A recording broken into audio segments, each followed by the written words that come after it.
Shalom, shalom, shalom, peuple de Dieu. Soyez tous bénis dans la présence de notre Seigneur Jésus-Christ de Nazareth. Le ministère qui vous accueille aujourd'hui est la mission évangélique des éclaireurs pour Christ. De là où vous êtes, qui que vous soyez, recevez le shalom du royaume des cieux, recevez le shalom de Dieu, recevez le shalom de Jésus-Christ de Nazareth. Recevez de là où vous êtes, Jéhovah Shalom. Bien-aimés, il est plus que nécessaire que nous puissions nous rapprocher de Dieu. Il est plus que nécessaire que nous puissions faire confiance à Dieu. Il est plus que nécessaire que nous puissions mettre le Seigneur au centre de toutes choses que nous faisons. Bien-aimé, tu dois comprendre que mettre le Seigneur au centre de ce que tu fais, de tout ce que tu fais, bien-aimé, est une façon de louer Dieu. Louer Dieu n'est pas forcément chanter des louanges et des adorations. Louer Dieu, c'est manifester la présence de Dieu dans tout ce que nous sommes et dans tout ce que nous faisons. Qu'il pleuve, qu'il neige, que le Seigneur soit au centre de tout. Que le Seigneur soit en première ligne dans tout ce que nous entreprenons. Que le Seigneur soit en première ligne dans tout ce que nous faisons. Que le Seigneur soit, comme il est dit dans la parole, il est l'époux. Il est l'époux de l'Église. Qui est l'Église? L'Église n'est pas seulement le bâtiment. L'Église n'est pas seulement l'assemblée de différentes chrétiens qui se tient aux quatre coins du monde pour louer le Seigneur en ce temps présent de sabbat. L'Église, c'est toi. Car toi, tu es le temple, ton corps est le temple de Dieu. Ton temple est le temple de Christ. Ton corps est le temple où réside l'Esprit de Dieu. Donc, en toi-même, que tu sois homme ou femme, tu es l'épouse de Christ. Donc, tu es l'Église. En toi, tu es un rocher, une pierre, qui bâtit l'église de Christ. Donc tu es une pierre aussi également angulaire qui permet la construction du corps de Christ. Et que pour que cette bâtisse prenne forme, il est nécessaire que chaque pierre soit habitée de l'Esprit de Dieu. Que chaque pierre qui contribue à la construction de cette église soit revêtu de la puissance de Dieu, soit revêtu de Jésus-Christ, soit revêtu de l'Esprit de Dieu, soit revêtu de la puissance de Dieu. C'est pourquoi il est nécessaire que pour être une pierre selon le cœur de Dieu, pour être une pierre qui est une pierre angulaire, pour être une pierre qui est forte, solide et puissante, qui est à la base même de la construction de l'église de Christ, il est nécessaire que cette pierre soit habitée par Dieu, soit habitée par l'Esprit de Dieu. C'est pourquoi le thème que nous allons partager aujourd'hui est Dieu présent dans ma vie. Dieu présent dans ma vie. Vous savez, bien aimés, quand nous venons au Seigneur, nous avons tendance à croire que, ou bien quand on entend parler du Seigneur, on a tendance à croire que pour marcher avec Dieu, pour marcher avec Christ, il faut donner une partie de nous au Seigneur et garder une autre. Bien aimé, tu ne peux pas le faire. Cela te ramène à marcher avec 2 maîtres. Et la Bible nous explique que tu ne peux pas marcher avec 2 maîtres. Soit tu aimeras un et tu haïras l'autre. En ces quelques mots, je veux dire ceci. Si tu dis que tu veux venir en Christ, il faut que tu viennes en Christ en totalité. Et non que tu choisisses une partie qui t'est importante. Non, bien-aimé. Non, bien-aimé. Je vais te faire comprendre ici que Christ, quand il vient à toi, il veut tout. De la même manière qu'il se donne à toi en totalité, il veut également tout de toi.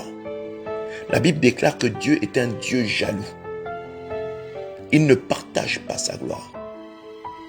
Donc tu ne peux pas avoir besoin de Christ pour une aide quelconque, n'est-ce pas? On avait déjà parlé de cette partie de la façon d'aimer et d'adorer Jésus et d'adorer Dieu. Tu ne peux pas prétendre adorer Jésus en tant que sauveur et ne pas le reconnaître comme ton Seigneur. Il n'est pas possible, bien-aimé. Amen. Il n'est pas possible. Tu ne peux pas dire, bien-aimé, que tu souhaites donner une partie de ta vie à Dieu. Du moins, la partie où tu éprouves des problèmes et le reste, tu prends le contrôle. Non, bien-aimé. Non, bien-aimé. Le rapport avec Dieu est un rapport d'abandon. Tu t'abandonnes totalement à Dieu et tu lui fais confiance. Tu t'abandonnes totalement à Dieu et tu le laisses prendre le contrôle. Tu t'abandonnes totalement à Dieu et tu fais fi de ton intelligence. Tu la mets complètement de côté et tu laisses Dieu prendre le contrôle et marcher selon sa volonté. Tu dois marcher selon sa volonté. Bien-aimé, quand Dieu décide de faire alliance avec toi, il ne lésine sur aucun département de ta vie où il n'a une action. Il est là en totalité. Il ne vient pas pour guérir une quelconque partie et s'en aller. Non. Quand il vient, il est fidèle. Quand il vient pour réparer. Quand il vient pour redresser une barre qui est tordue. Quand il vient pour ramener la vie là où il y avait la mort. Quand il vient pour t'élever et pour te sauver. Il ne te sauve pas en partie, il te sauve en totalité. De la même manière qu'il dit faire alliance avec toi, une alliance qui est gagnant-gagnant. Pas une alliance où tu prends la partie qui t'intéresse et le reste, tu donnes à Dieu parce que c'est une zone de difficulté pour toi. Bien-aimé, j'aimerais faire aussi un détour sur quand Dieu a demandé par le canal des apôtres que ceux qui décidaient de marcher avec Dieu, n'est-ce pas, avec les apôtres, suivant la doctrine de Christ, eh bien, ces personnes devaient tout vendre pour pouvoir marcher. Certaines personnes a demandé, qui disaient à part le canal des apôtres avec Dieu et avec Christ, quand ils ont vendu leurs biens, gardé une partie secrète. Quel a été le sort? Le sort a été la mort, frappé de mort. À part le canal des apôtres avec Dieu, tu ne peux pas dire que quand tu veux marcher avec Christ, garder que tu sais une partie secrète, garde une autre. Quel a été le sort? Mais non, le sort a été la mort avec Satan, frappé de mort. Et c'est par défaut avec Satan. Tu ne peux pas avec Christ le péché. Et le salut, quel a été le sort? Quel est-il? Le sort, le salaire du péché, c'est la mort. La mort avec Satan, frappé de mort. Et même par défaut avec Satan, tu ne peux avec Christ le sujet. Et le salut, quel a été le chapitre et le verset de salaire du péché, c'est la mort avec Satan, notre enseignement d'aujourd'hui. Même par défaut se trouve dans le psaume 127. Et le psaume chapitre 127, verset de salaire du péché, c'est à partir notre enseignement de son verset 1 se trouve dans le psaume 100 jusqu'à son psaume chapitre 127. Que nous dit ce à partir bien-aimé, je rappelle de son verset il est nécessaire que tu dans le psaume 100, il est nécessaire vraiment que tu psaume qu'il est nécessaire que tu sois armé de la parole de Dieu et qu'il est nécessaire encore plus que jamais que tu sois comme un béréen, quelqu'un qui vérifie pendant que l'homme de Dieu parle. Bien-aimé, le souci de nos églises, c'est que, comme dit la parole, mon peuple périt par manque de connaissance. Et je vais te dire ici que quelque chose que tu as entendu et que tu le lis en même temps te permet de le mémoriser. En cela, quand tu entends la parole et que tu vérifies par ta Bible, Bien-aimé, cette parole reste dans ton cœur. Et cette parole qui reste dans ton cœur te sauvera quelque part devant, dans le parcours de ta vie. Donc, il est nécessaire que tu sois comme un Béréen. Quelqu'un qui entend et qui vérifie la parole de Dieu. Alléluia. Amen. Alors, nous partons où j'ai dit tantôt dans le psaume 127, le psaume chapitre 127, à son verset 1 jusqu'à son verset 2. Je lis la parole. Cantique des degrés de Salomon. Si l'Éternel ne bâtit la maison, ceux qui la bâtissent travaillent en vain. Si l'Éternel ne garde la ville, celui qui la garde en vain. Je répète, Cantique des degrés de Salomon. Si l'Éternel ne bâtit la maison, ceux qui la bâtissent travaillent en vain. Si l'Éternel ne garde la ville, celui qui la garde veille en vain. En vain, vous levez-vous le matin, vous couchez-vous tard et mangez-vous le pain de douleur. Il en donne autant à ses bien-aimés pendant leur sommeil. Je vais répéter et relire encore ce chapitre qui est très édifiant. Il est très édifiant. Et ces versets. Il en donne Cantique des degrés de Salomon. Si l'Éternel ne bâtit la maison, à ses bien-aimés, ceux qui la bâtissent travaillent en vain. Si l'Éternel ne garde la ville, celui qui la garde et relire encore veille en vain. Ce chapitre en vain, est très édifiant. Vous levez-vous matin. Il est très édifiant. Vous couchez-vous tard et mangez-vous le pain de douleur. Il donne autant à ses bien-aimés pendant leur sommeil. Alléluia. Amen, amen. Je veux dire ici à quelqu'un que longtemps, tu as marché dans le monde avec ta propre intelligence. Longtemps, tu as marché dans le monde avec tes propres connaissances. Longtemps, tu as marché dans le monde avec ta propre expérience. Mais aujourd'hui, tu te retrouves à chercher Christ.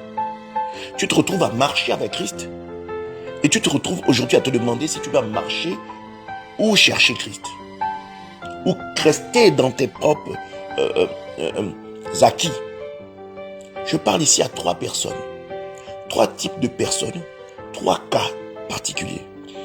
Ceux qui restent encore dans la position du monde et qui pensent marcher dans leurs acquis, avec leur intelligence, leur expérience et leur connaissance des choses.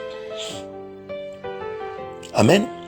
Deuxièmement, je vais parler à ceux qui sont en train de se demander quel choix ils vont faire. Et troisièmement, je parle à ceux qui ont commencé à marcher avec le Seigneur, n'est-ce pas? Et qui pensent qu'ils veulent donner une partie du Seigneur, une partie de leur vie au Seigneur et en garder une autre. Bien-aimés, je vais commencer par le dernier cas. Si tu crois, bien-aimé, que tu veux commencer avec le Seigneur et garder une partie et donner une autre au Seigneur, bien-aimé, tu te trompes. Parce que ce qui t'amène à pouvoir te rapprocher du Seigneur, c'est que la façon avec laquelle tu marches est chaotique. Donc, il est nécessaire pour toi de te donner totalement. Et pour toi qui as du mal à te décider, Dieu, dans sa parole, dit, je mets devant toi 2 chemins, la vie et la mort. Mais je te conseille de choisir la vie, bien-aimé.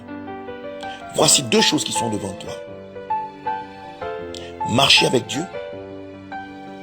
ou ne pas marcher avec Dieu. Et non pas marcher avec Dieu de manière diluée. Ça veut dire donner une partie ou garder une autre. Non. Moi, homme de Dieu, je te conseille de choisir de marcher avec Christ. Bien-aimé, ce psaume est très parlant. Que nous dit ce psaume? Si l'Éternel ne bâtit la maison, ceux qui la bâtissent travaillent en vain. Cela veut dire que si l'Éternel n'est pas dans ce que tu fais, n'est-ce pas? Si l'Éternel n'est pas avec toi, si l'Éternel ne conduit pas ton projet, si l'Éternel n'est pas dans tes projets, eh bien, ce que tu peux faire est fait en vain. Ce que tu peux faire tiendra certes un temps, mais se cassera. Je veux dire à quelqu'un que si l'Éternel n'est pas avec toi, si l'Éternel n'est pas dans ce que tu entreprends, si l'Éternel n'est pas par son esprit en toi, si l'Éternel, tu n'as pas donné à l'Éternel la possibilité de pouvoir travailler dans ta vie, si tu ne marches pas selon les voies et les ordonnances de l'Éternel, si tu ne fais pas rentrer l'Éternel dans ta maison alors qu'il cogne à ta porte, bien-aimé, ce que tu peux faire et ce qui est là, c'est que ce que tu vas bâtir sera d'ordre éphémère. L'Éternel aujourd'hui te donne et parle à quelqu'un qui désire marcher avec lui, qui désire marcher avec lui réellement, de s'adonner en totalité à lui et non en partie ou en moitié ou en quart. Non, donne-toi en totalité. Parce que la bénédiction n'est non seulement perpétuelle, mais éternelle. La bénédiction est d'ordre à la fois physique, mais spirituel. Et elle est éternelle. Et cette bénédiction qui va couler sur toi, coulera forcément sur tes enfants.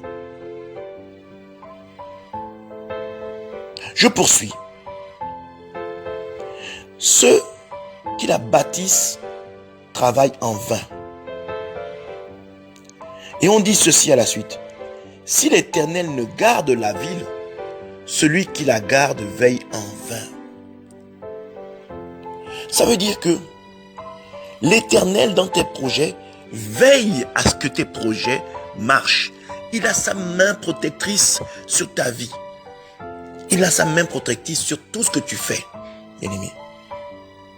Dans tout ce que tu entreprends, il a sa main qui te protège. C'est cela le but de l'alliance. Quand Dieu fait alliance avec toi, il te projette, il te protège de bout en bout. Il ne reste aucune parcelle, aucun espace de ta vie où la protection de Dieu n'est point là.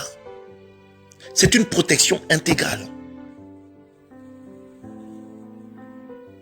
Je vais parler à quelqu'un. Je vais parler à quelqu'un qui s'apprête peut-être à rentrer dans le mariage ou qui a pour projet de se marier et qui ne connaît pas encore le Seigneur et qui découvre le Seigneur aujourd'hui par cette prêche, ou je vais parler à quelqu'un qui est dans une phase de pouvoir se marier ou qui projette de pouvoir se marier et qui n'a pas encore donné sa vie à Dieu. Et je vais parler à quelqu'un qui est déjà dans le mariage pour pouvoir affermir la position qu'elle a prise de mettre Dieu au centre de son mariage. Je vais pouvoir confirmer cela. Il est dit dans Ecclésiaste, n'est-ce pas? Il est dit dans Ecclésiaste, à son chapitre 4 et le verset 9 à 12, qui explique en ces termes allégoriques la différence entre ces deux niveaux mentionnés. Je vais dire ceci. Je lis la parole. Deux valent mieux qu'un, parce qu'ils ont un bon salaire de leur peine. Car s'ils tombent, l'un relève son compagnon. Mais malheur à celui qui est seul et qui tombe sans avoir un secours pour le relever. De même, si l'on se couche à deux, on a chaud. Mais celui qui est seul, comment se réchauffera-t-il? Je poursuis. Si quelqu'un maîtrise un homme seul, deux peuvent lui résister. La corde à 3 fils ne se rompt pas. Bien-aimé, le principe que Salomon donne pour commencer, deux valent mieux qu'un, est en accord avec la raison que Dieu donne lorsqu'il décide de donner un compagnon à Adam, ou du moins une compagne à Adam. Il n'est bon que l'homme soit seul. Salomon continue en donnant 3 exemples illustrant clairement ce principe. Quand 2 sont ensemble et que l'un tombe, l'autre peut lui venir en aide. Amen. Si 2 sont couchés ensemble, ils se tiennent mutuellement chaud. Si 2 sont attaqués, ils peuvent ensemble repousser l'agresseur. Mais le dernier exemple de Salomon est d'un autre ordre. Une corde à 3 fils ne se rompt pas facilement. Dans ce cas-là, la force ne vient pas seulement du fait que 2 soient ensemble, mais 3. À ce moment-là, bien-aimé, tu dois comprendre, pour toi qui n'es pas encore dans le mariage, il y a une chose. Il est nécessaire que, en étant célibataire, que tu sois homme ou femme, il est nécessaire que la deuxième personne qui soit avec toi soit Dieu, soit Christ. De telle sorte que, si tu tombes, Christ te relève. N'est-ce pas? De telle sorte que, si tu te couches et que tu dors le soir et que tu as froid, Christ te réchauffe. Mais pour toi qui es dans le mariage, pour toi qui as invité Dieu dans le mariage, Dieu te fait comprendre que lui, une fois que vous êtes ensemble, vous ne faites qu'une seule chair, c'est vrai, mais vous êtes 2 à la base, mais que lui, il est la 3e corde qui vient vous unifier, n'est-ce pas? Qui vient vous unir dans la même vision, dans la même façon de voir les choses. Et cette même façon, et cette même vision de marcher, n'est-ce pas, n'est d'ordre que ne peut venir que de la volonté. Donc vous marchez selon les lois et les ordonnances et les commandements de Dieu. Bien-aimés, nombreux sont ceux qui veulent aller au mariage et qui sont même dans la plupart du temps des chrétiens, disent qu'ils veulent marcher avec Dieu, mais ils n'ont pas la même vision. Monsieur a une vision particulière du mariage, madame a une vision particulière du mariage, et Dieu, ils disent que Dieu est au milieu. Mais en fait, Dieu n'est point là. Parce que entre eux, déjà, ils n'arrivent pas à faire une seule chair. Entre eux, qui sont 2, ils n'arrivent pas à repousser l'ennemi s'ils sont attaqués. Entre eux, ils n'arrivent pas à se relever, à se soutenir quand ils sont face à un combat, devant un adversaire. Ils disent qu'ils marchent avec Dieu. Non. Ils ont choisi tous 2 d'avoir une vision différente l'un pour l'autre et prétendre marcher avec Dieu. C'est de l'hypocrisie. C'est de l'hypocrisie. Bien-aimé, je veux dire à quelqu'un que si tu fais rentrer Dieu dans ton mariage, vous allez marcher selon la même vision. Vous allez marcher et faire les choses ensemble. L'un n'aura pas besoin de parler que vous allez vous comprendre. Parce que vous faites qu'une seule chair. Vous partagez la même façon de faire les choses. Vous partagez la même vision. Vous avez la même façon de penser. Vous avez les mêmes projets. La même façon d'entreprendre votre vie et la même façon de marcher avec le Seigneur. Et vous marchez selon une volonté qui est la volonté de Dieu. La volonté de Dieu. La volonté de Dieu. Les recommandements et les ordonnances du royaume. Bien-aimé, et cela fait en sorte que Christ est la 3e corde. Bien-aimé, pour moi qui suis quelqu'un qui travaille quasiment dans les chantiers, je sais qu'une corde à 3 fils sont les cordes les plus solides. De même que quand une femme se tresse, la base de la solidité d'une tresse, c'est une tresse qui a une tresse solide, c'est une tresse qui commence à la base à 3 accordements. Bien-aimé, une corde est solide quand il y a 3 fils, c'est la base. Et c'est comme ça que cette corde est même constituée dans le monde. La corde classique que l'on connaît, si vous la regardez bien, sa base c'est 3 fils. Après, vous pouvez en retrouver avec plusieurs alliages et plusieurs cordes. Mais la base de la solidité, c'est celle qui commence à partir de 3 fils, bien-aimés. Donc, il est nécessaire que dans ton mariage, qui est l'exemple que je prends aujourd'hui, il est nécessaire que la corde à 3 fils soit le fil conducteur, soit la base de la solidité de ton mariage. Parce qu'il y a toi, qui est l'homme ou la femme, et il y a l'autre qui est ton mari ou la femme, et il y a Christ qui est au milieu, qui est celui qui vient vous nouer, qui est le fil central qui permet d'unifier les 2 autres fils et le rendre solide. Et pour revenir au psaume, quand je parle de cette base de 3 fils,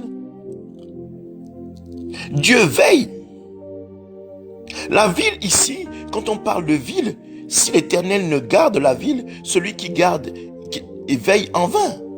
C'est-à-dire que Dieu, le Dieu qui ne sommeille ni ne dort, veille sur la ville qui est votre mariage, veille sur la ville qui est votre projet, veille sur la ville qui est la façon que vous avez vos acquis, veille également sur votre vie et celle de vos enfants, veille sur tout ce que vous faites. Parce que vous avez mis le Seigneur au centre des choses, parce que vous avez mis le Seigneur au devant des choses. Le Seigneur a une place très importante dans votre ville. Et votre ville, c'est vous. Votre ville, c'est vos projets. Et en cela, le Seigneur est là, il est présent. Votre mariage est conçu sur le rocher qu'est Christ. Et si votre mariage est conçu sur le rocher qu'est Christ, vous avez devant vous un homme qui marche selon la volonté de Dieu et une femme qui marche selon la volonté de Dieu. Vous avez devant vous une femme qui respecte son mari et un homme qui respecte sa femme. Parce qu'il est dit dans la parole que la femme est à la gloire de l'homme et l'homme est à la gloire de Dieu.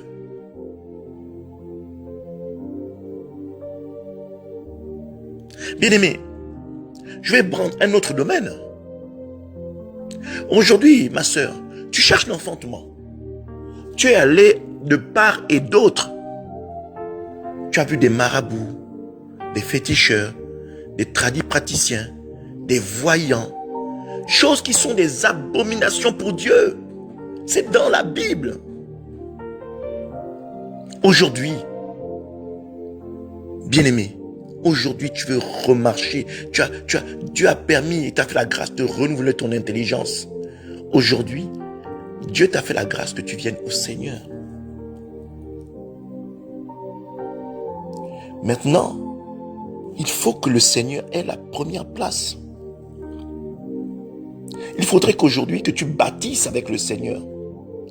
Et bâtir avec le Seigneur, c'est bâtir non pas avec ton intelligence, non pas avec tes acquis, mais bâtir avec la volonté de Dieu et les lois et les ordonnances du royaume. Il faut que tu sois sous le mandat et l'autorité qui est celle du royaume. Et l'autorité du royaume, c'est Dieu. Et l'autorité du royaume, c'est Jésus-Christ de Nazareth. Aujourd'hui, il faut que tu fasses confiance à Dieu, que tu mettes Dieu au premier plan de ce que tu recherches dans ton envie et ton désir d'enfanter. Dès lors que tu t'abandonnes à Dieu totalement dans la quête que tu recherches, et je ne voudrais pas que tu cherches le Seigneur juste pour l'enfantement, mais que tu fasses de lui également ton Seigneur. Donc, c'est lui qui a autorité sur toi, et non plus un quelconque avis d'un homme ou d'un quelconque parent. Parce que pour marcher avec Jésus, il faut haïr son père, sa mère. Je ne parle pas de détester dans le vrai sens, comprenons-nous bien. Je parle du fait qu'il faut mettre de côté tout ce qui sont un attachement au monde et se donner totalement et pleinement à Dieu, au Seigneur Jésus-Christ de Nazareth. De manière à ce que, bien-aimé, il soit à la première place, et cela afin de pouvoir marcher selon ses ordonnances et marcher selon ses lois. Tu ne peux pas dire aujourd'hui que tu veux marcher avec Jésus, tu as déjà tout essayé, et encore, étant rentré avec Jésus, tu commences encore à choisir ta façon avec laquelle tu souhaites marcher. Non, tu fais confiance totalement à Dieu. Et faire totalement confiance à Dieu, c'est visualiser la naissance de cet enfant-là avant même qu'il ne soit là. C'est devancer justement la naissance de cet enfant-là et amener à l'existence ce qui n'existe pas. C'est de voir déjà visualiser la recherche de cet enfant que tu cherches, le voir, te voir déjà en train de porter cet enfant. Qui sait même peut-être visualiser même et désirer le sexe du premier enfant ou le énième enfant que tu aimerais avoir. Bien-aimé, il faut que tu laisses Dieu prendre le contrôle et que tu laisses l'Éternel bâtir. Longtemps tu as bâti avec les gens du monde qui t'ont amené chez divers praticiens et autres rites et coutumes traditionnels et qui n'ont pas porté leurs fruits. Je voudrais, bien aimé, te ramener à la femme qui avait la perte de sang pendant 12 ans. On dit ceci. On dit qu'elle avait tout essayé, mais elle était toujours en mauvaise posture, elle se sentait toujours aussi mal. Mais elle a entendu parler de Jésus-Christ de Nazareth. La Bible dit ceci. La foi vient de ce qu'on entend, et ce qu'on entend vient de la parole de Dieu. Elle avait entendu parler de Christ, et elle est venue. Elle est venue, bien-aimée. La Bible déclare qu'elle est passée, elle a bravé la foule. Lisez bien ce passage. Lisez bien ce passage. Vous allez voir que la foule que cette femme a bravée sont les innombrables difficultés qu'elle a pu mener avant d'arriver à Christ. Mais je veux dire que la foule qu'elle a bravée parce qu'elle est arrivée par derrière. Donc elle a dû se frayer un chemin dans la foule pour pouvoir arriver et toucher le pan du tissu de Christ. Je veux dire à quelqu'un que la foule qu'elle a bravée sont les différentes questions de ton intelligence, de ta propre connaissance, de tes acquis par expérience et par connaissance de ta marche dans le monde qui t'empêchent d'arriver à Christ. Il faut pouvoir braver tes acquis intellectuels, tes acquis que tu as dû acquérir tout au long de ta vie. Il faut pouvoir les braver et être au-dessus de ça et rester focus. Elle est restée focus, cette dame, sur la carrure de Christ. Elle a vu la silhouette de Christ et elle est restée focus. Elle a bravé les passés. Vous imaginez toute cette foule qui était autour de Jésus. Et déjà, il y avait déjà une foule et derrière ça, il y avait encore les apôtres qui créaient cet halo de protection humaine autour du Seigneur. Mais elle a bravé cela jusqu'à toucher seulement le tissu. Je veux dire à quelqu'un que si ton cœur est disposé et que tu te donnes tout entier à Christ et que tu laisses le Seigneur bâtir, il va te permettre d'être au-dessus de tes acquis. Il va te permettre d'être au-dessus de ce que tu estimais être tes acquis d'intellectuel pour te permettre de pouvoir marcher dans le monde. Aujourd'hui, il va te permettre de faire en sorte que ces acquis soient caducs et que tu marches réellement selon la volonté de Dieu. Et la Bible fait comprendre qu'une fois qu'elle a touché le pan du tissu de Christ, le sang s'est arrêté de couler à l'instant même. Bien-aimé, dis un amen. Et sans cela, quand tu vas marcher avec Christ et que tu vas mettre Christ au devant des choses et que tu vas permettre au Seigneur de bâtir et que ce soit lui qui bâtit avec toi et non pas avec une quelconque appartenance traditionnelle et culturelle que tu as connue de ton vécu, de ton enfance. Quand tu vas laisser Christ bâtir avec toi, il va t'amener à la délivrance. Il va t'amener à la délivrance et te faire oublier toutes les difficultés, tout ce que tu as pu vivre auparavant avant de le connaître. Si tu laisses Christ prendre le contrôle, il va veiller à ce que même pendant le temps de la grossesse, rien ne lui arrive. Il va veiller sur ta ville. Il va veiller sur toi. Ta ville, à ce moment-là, sera toi et l'enfant que tu porteras. Il va veiller sur ta ville. Amen. Je vais parler à quelqu'un qui pense que Dieu n'est pas là. Mais, bien-aimé, Nous sommes de nombreuses fois enclins à faire des paris et autres. Je parle des paris de foot, euro-millions et tout ce qui est très aux loteries. Tu n'es pas sûr de gagner, mais tu mets quand même ton argent. Alléluia. Tu n'es pas sûr de gagner, mais tu mets ton argent, tu paries.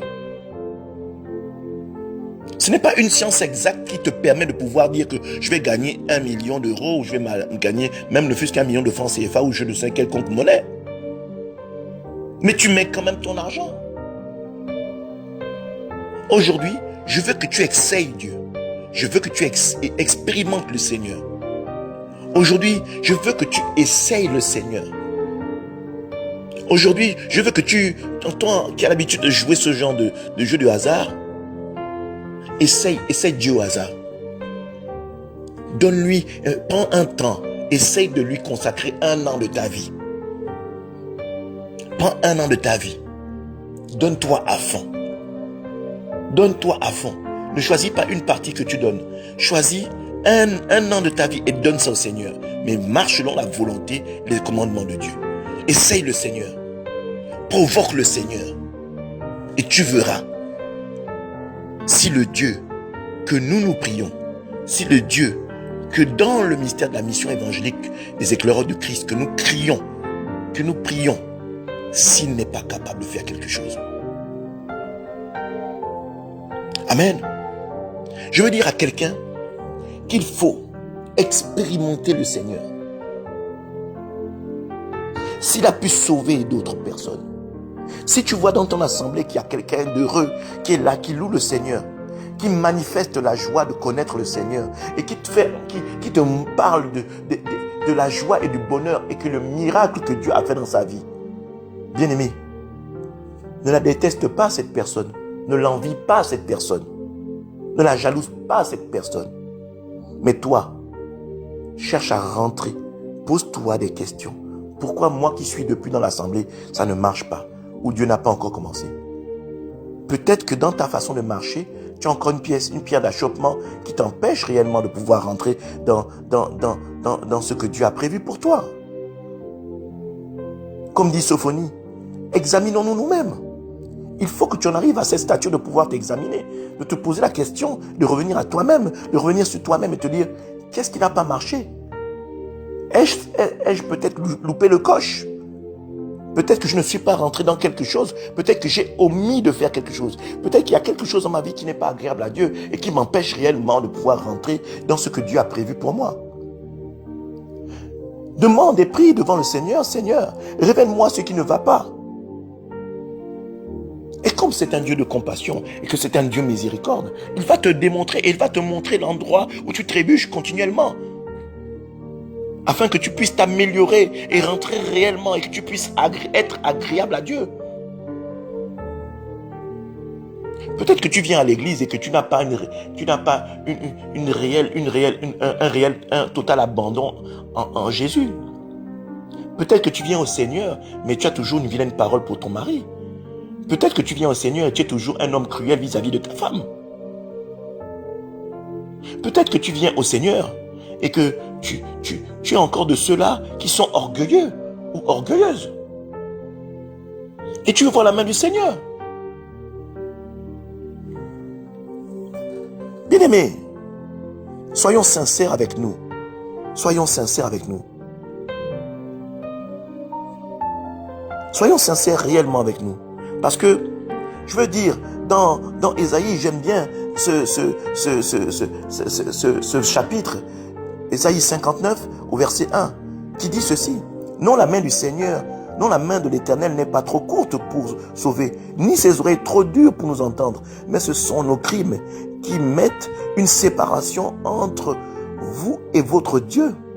Ce sont vos péchés qui vous cachent sa face et l'empêchent de vous écouter. Donc, bien-aimé, si tu recherches la face du Seigneur, si tu veux que Dieu bâtisse avec toi, si tu veux que l'Éternel bâtisse réellement avec toi, il est nécessaire que tu te repentes déjà de tout ce qui est une entrave à ce que la main et les oreilles du Seigneur puissent agir et t'écouter. Il est nécessaire, il est plus que nécessaire et plus qu'important. Parce que si l'Éternel ne réagit pas, c'est qu'il y a encore en toi encore quelque chose où Satan s'appuie. Il y a encore quelque chose en toi où Satan s'appuie pour t'empêcher de pouvoir arriver à la stature à laquelle Dieu t'attend. Il y a encore quelque chose sur lequel Satan s'appuie et sur lequel Satan appuie continuellement pour mettre le feu dans ton couple. Il y a forcément quelque chose où l'Éternel s'appuie pour que tu ne puisses pas pouvoir enfanter alors que tu dis que tu aimes Dieu. Et il y a forcément quelque chose sur lequel Satan s'appuie et qui empêche le Seigneur de pouvoir intervenir, parce que le Seigneur ne peut pas aller à l'encontre de sa parole. Il marche, il poursuit et il marche au devant de sa parole. Donc, bien-aimé, il est nécessaire.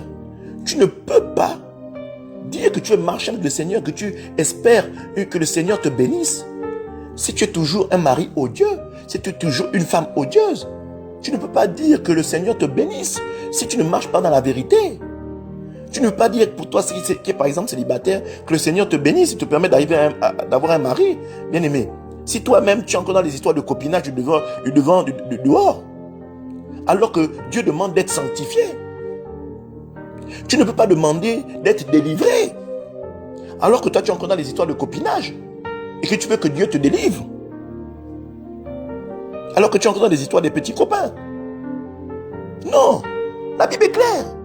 Non, la main de l'Éternel n'est pas trop courte pour sauver, ni ses oreilles trop dures pour entendre. Mais ce sont vos crimes qui mettent une séparation entre vous et votre Dieu. Ce sont vos péchés qui vous cachent sa face et l'empêchent de vous écouter.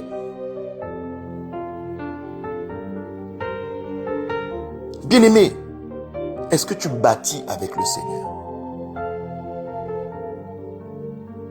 Est-ce que aujourd'hui, en écoutant cet enseignement, est-ce que tu bâtis réellement avec le Seigneur, bien-aimé? Pose-toi la question.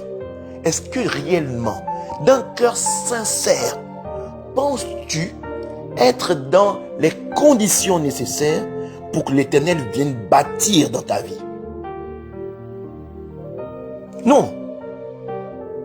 Bien-aimé, le Seigneur cherche des hommes et des femmes qui vont l'adorer en esprit et en vérité.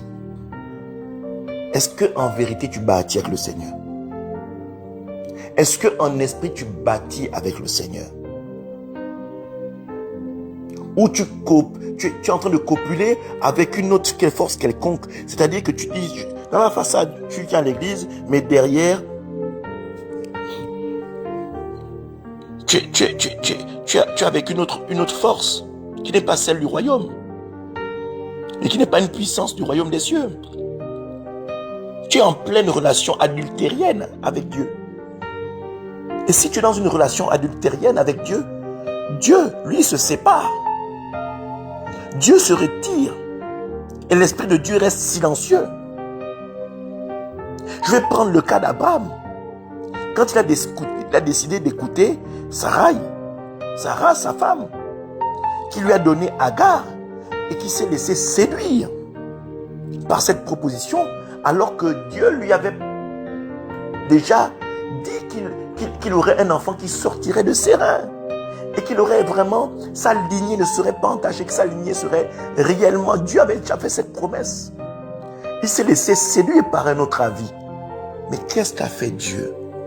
Dieu s'est retiré d'Abraham pendant 12 années. Abraham n'a plus entendu parler de Dieu. Il a supplié Dieu pendant 12 ans. Il l'a regretté amèrement. Et ce n'était pas la première fois qu'Abraham tombait. Et Dieu, qui est lent à la colère, l'a supporté malgré ses multiples chutes. Mais là, c'était la désobéissance de trop. Dieu est resté silencieux à Abraham pendant 12 années. Et Dieu n'est revenu à Abraham que quand Dieu a vu que les supplications d'Abraham étaient sincères. était sincère. Que le décantement au fond de son cœur avait décidé d'adorer Dieu en esprit et en vérité. Si bien que quand Abraham est allé pour pouvoir donner en sacrifice son fils, il avait levé le couteau que Dieu avait retenu sa main et lui a dit, aujourd'hui je sais que tu m'adores et que tu m'aimes. Donc il est nécessaire que nous puissions bâtir, bien-aimés, avec Dieu. Il est nécessaire que nous puissions bâtir avec Christ. Parce que bâtir avec Dieu nous permet d'amener nos projets, de mener nos projets à bien. Bâtir avec Dieu nous permet également d'avoir une protection. Parce que quand Dieu bâtit avec nous, quand nous bâtissons avec Dieu, lui également, il veille à ce que cette construction arrive à terme. Et quand bien même elle arrive à terme, quand bien même l'édifice est déjà terminé, il continue de veiller et à protéger la bâtisse que nous avons érigée. Je veux dire à quelqu'un qu'aujourd'hui, il est plus qu'important, bien-aimé, que tu bâtisses avec le Seigneur. Parce que bâtir avec le Seigneur, c'est protéger tes avoirs. Bâtir avec le Seigneur, c'est quelqu'un qui veille continuellement. C'est une force qui veille continuellement. Bâtir avec Dieu, c'est d'avoir l'alliance établie de Dieu avec nous. Et qui dit alliance, nous confère une protection. Et qui dit alliance, nous confère de pouvoir jouir de tous les acquis du royaume. La protection, la prospérité, la santé, l'engendrement, la naissance, la croissance dans la présence de Dieu. Bien-aimé, et derrière ça, la vie éternelle. Et non pas ce que Satan te propose, quelque chose d'éphémère. Et non pas ce que te proposent tes connaissances, quelque chose d'éphémère. Et non pas ce que te proposent tes acquis, quelque chose d'éphémère. Et non pas ce que te propose ton expérience. Et non pas ce que te propose ton intelligence, quelque chose d'éphémère. La marche avec Dieu, la présence de Dieu, bâtir avec Dieu, te confère tout ce qu'il y a d'éternel. Et quelque chose dans la joie et le bonheur, malgré les difficultés que tu peux endurer. Mais la Bible déclare que la fin vaut mieux que le commencement. Non, je ne dis pas à quelqu'un que marcher avec Jésus-Christ, c'est les fraises tagada tout au long de sa vie. Non, il y a le combat. Mais tu en sors toujours victorieux, bien-aimé. C'est pourquoi, bien-aimé, aujourd'hui, je viens te demander, je viens devant le trône de Dieu, te demander de bâtir et de bâtir avec Dieu, bâtir avec Jésus-Christ, bâtir avec l'Esprit de Dieu, bâtir avec les forces du royaume et bâtir sous l'autorité du Dieu très haut. Alléluia. Bien-aimé, voilà cet enseignement qui était pour toi aujourd'hui. Construire avec Dieu, bâtir avec Dieu. Bien-aimé, vous pouvez nous retrouver sur la mission évangélique des éclaireurs pour Christ, sur notre page Facebook. Et sur la page Facebook, il y a des différents liens qui sont ceux qui nous conduisent à MEEC TV, donc MEEC TV. Sur YouTube, la mission évangélique des éclaireurs pour Christ, VL1, c'est la radio. Vous pouvez également écouter les replays, n'est-ce pas? Et vous pouvez voir nos activités sur Instagram. Voilà.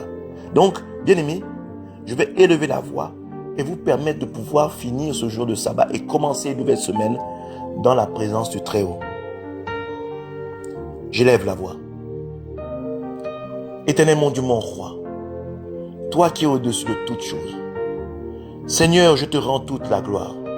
J'élève ton saint nom. Jésus-Christ de Nazareth, toi qui es mon roi, mon Seigneur et mon sauveur. Seigneur, j'élève la voix et je bénis ton saint nom. Parce qu'aujourd'hui, Seigneur, de nombreuses personnes vont être touchées par cette parole. De nombreuses personnes vont pouvoir changer leur position afin que, Seigneur, tu penses leur situation.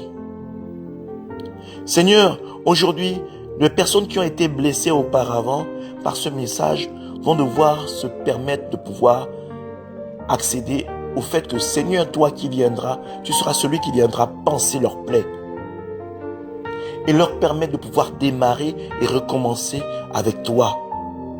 Tu vas être celui qui va amener le vin nouveau dans leur vie, afin que, Seigneur, ils puissent bâtir avec toi et afin que tu puisses veiller sur ce qu'ils construiront avec toi. Seigneur, nous te disons merci pour un frère, pour une sœur, pour un père, pour une mère qui a écouté cet enseignement en direct ou en différé. Vraiment, que, Seigneur, que tu touches un cœur, un cœur qui t'avait abandonné et qui souhaite aujourd'hui renouer alliance avec toi, qui souhaite que tu puisses à nouveau faire alliance avec lui et permettre de recommencer à bâtir avec lui. Que tu puisses permettre à ce cœur-là de se repentir aujourd'hui même et de pouvoir recommencer à nouveau à marcher sur le chemin avec toi. Seigneur, je viens aussi te confier une âme qui souhaite continuer et confirmer sa marche avec toi, qui a commencé à bâtir avec toi et qui souhaite continuer non pas seulement à bâtir une bâtisse, mais en bâtir plusieurs autres. Quand je parle de bâtir plusieurs autres, c'est de bâtir dans tous les départements de sa vie, même dans son mariage, même dans le fait d'enfanter, même sur sa progéniture, que tu lui donnes la force à cet homme et à cette femme de pouvoir même bâtir et faire en sorte que ses enfants ne puissent point s'éloigner de sa parole, mais marcher avec toi. Et qu'à nouveau, eux, ils puissent bâtir également avec toi. Seigneur, que nous puissions, par ta puissance aujourd'hui, décréter une pluie de bénédiction sur tous ceux qui nous écoutent en direct même et qui nous écouteront en diversé. Que le Seigneur vous bénisse, vous qui écoutez, qui entendez cette parole. Partagez-la. Partagez-la. Faites-vous porteur de la parole de Dieu. Faites-vous porteur de la lumière. Faites-vous porteur de ceux qui éclairent le monde, afin que un cœur, une âme, une personne soit touchée par la parole de Dieu. Devenez aujourd'hui, vous qui avez écouté ce message, des évangélistes, des diffuseurs de la parole de Dieu. Et cela dans le nom puissant de Jésus-Christ de Nazareth. Amen. La mission évangélique de Christ, des éclaireurs pour Christ, vous souhaite une agréable fin de week-end et une agréable semaine à venir, et cela dans la paix du Seigneur Jésus-Christ de Nazareth. Amen.